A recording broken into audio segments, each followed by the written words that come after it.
Good morning, good afternoon, and good evening. My name is Chakoti, and we're going to start reading the book of Job. Why the book of Job? It's something that I've always wanted to dive deep into, and I'm obviously make excuses not to read it. So today we're all going to read it together and see what how Job has gone through in situations he's been and just tests his faith overall. So this is going to be a new international version. You can also do King James version. I also have the physical Bible next to me as well, but I'm using new international version just to understand just the text in general. But all right, let's dive deep. Let's go. So prologue. In the land of Uz, there lived a man whose name was Job. This man was blameless and upright. He feared God and shunned evil. So from there, we already so he's already what the Bible's already given us right now in that first sentence. Job, he's a God fearing man, and yeah, all right, let's keep it going. He had 7 sons and 3 daughters, and he owned 7,000 sheep, 3,000 camels, 500 yoke of oxen, and 500 donkeys, and had a large number of servants. He was the greatest man among all the people of the east. So in that paragraph alone, we introduced. So Job is rich, rich. He has a huge family. He owns all those animals. He has acres of land, and he's also a great man. His reputation is good, and he's God fearing. So there's a lot that he's also rich and love God. I mean, that's the best of both worlds right there. All right, chapter 4. Verse 4. His sons used to hold feasts in their homes on their birthdays, and they would invite their 3 sisters to eat and drink with them. When a period of feasting had run its course, Job would make arrangements for them to be purified. Early in the morning, he would sacrifice a burnt offering for each of them, thinking, "Perhaps my children have sinned and cursed God in their hearts."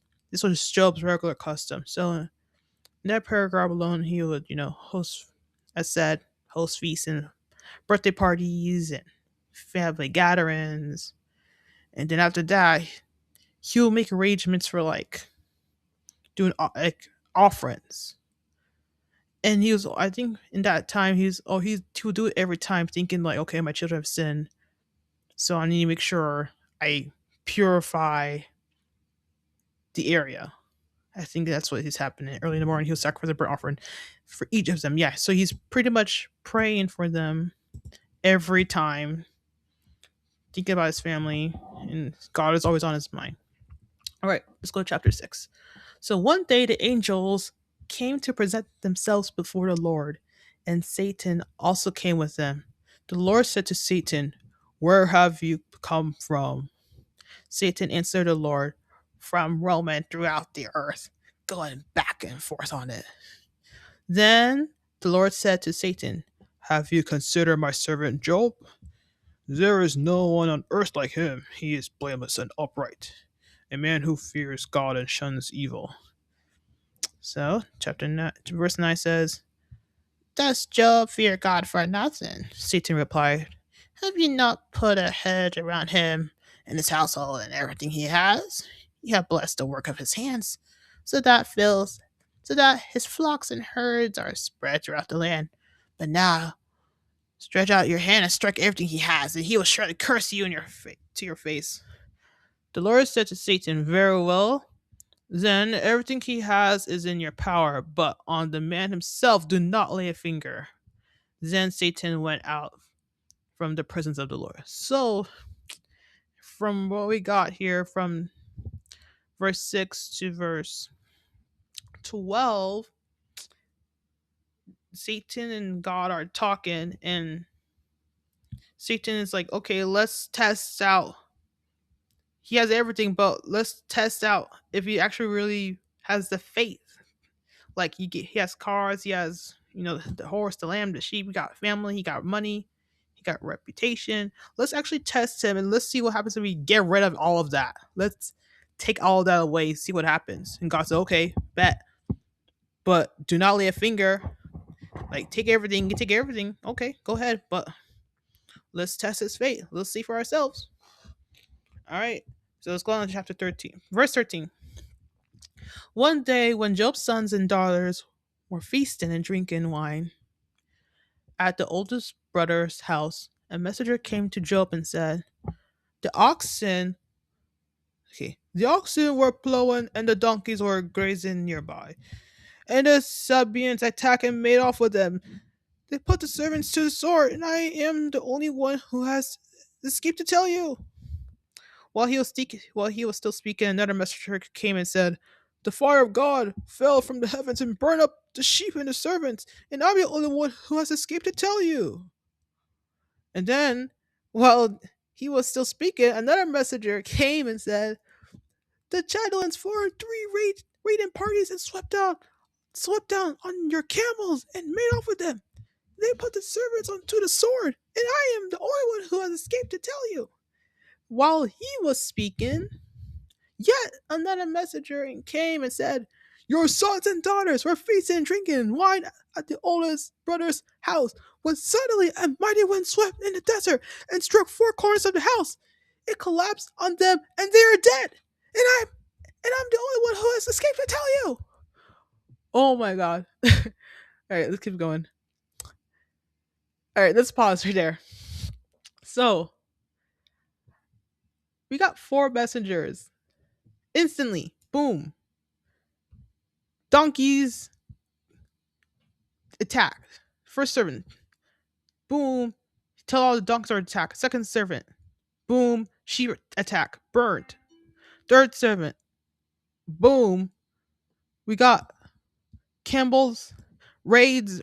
These raiders come, destroyed everything. Fourth one, the worst one of all, a freaking wind just hits the desert, hits the house, and collapses on top of and collapses on his family, the sons and daughters, dead. Four things that happen within one period of time. Okay, how would you feel if through four horror things? Think of the worst things that happened, like in your life, and multiply it by four. You get one thing that happened that's really bad, and you multiply it by four people that came to tell all of this horrid news. I don't know how anyone would feel in Job's case, but let's keep going. We're almost done. All right, so verse 20. As this, Job got up and tore his robe and shaved his head. Then he fell to the ground in worship and said, Naked I naked I came from my mother's womb, and naked I will depart. The Lord gave me, and the Lord has taken away. May the name of the Lord be praised. In all of this, Job did not sin by charging God with wrongdoing.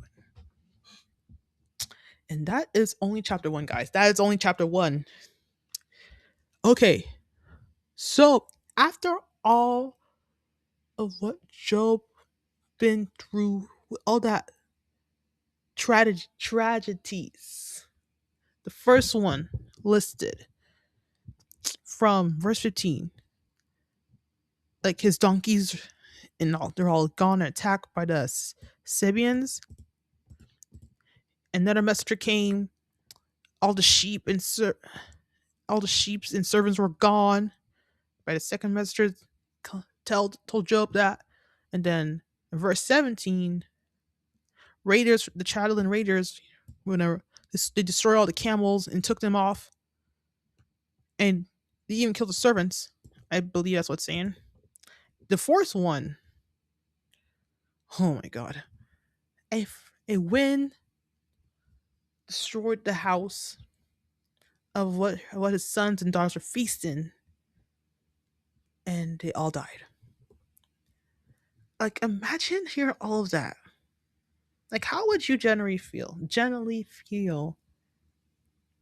Like, let's bring this into the 21st century. Okay, let's say this rich man, rich God fearing man. Okay, he has all the cars, he has all the land, He has his own acre. He has a swimming pool. He lives in the hills.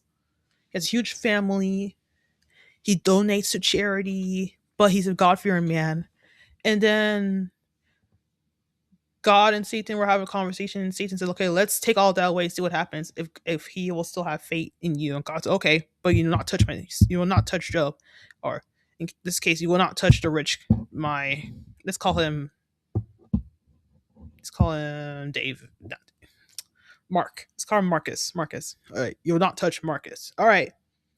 So let's say Marcus. First thing, what happens? All his cars, his fancy cars, get destroyed by they'll get destroyed by a huge fire. And then second thing, all the stocks plummeted. Everything he invested just dropped. Third thing, his business goes on fire. Boom. So like he gets and all his close friends and families were attacked. And then the fourth one, his whole mansion, the party he was supposed to have with all his family, let's say it had this huge earthquake. They all died. Boom. And then, that's like it's very you have to have a strong heart of fate, a strong faith.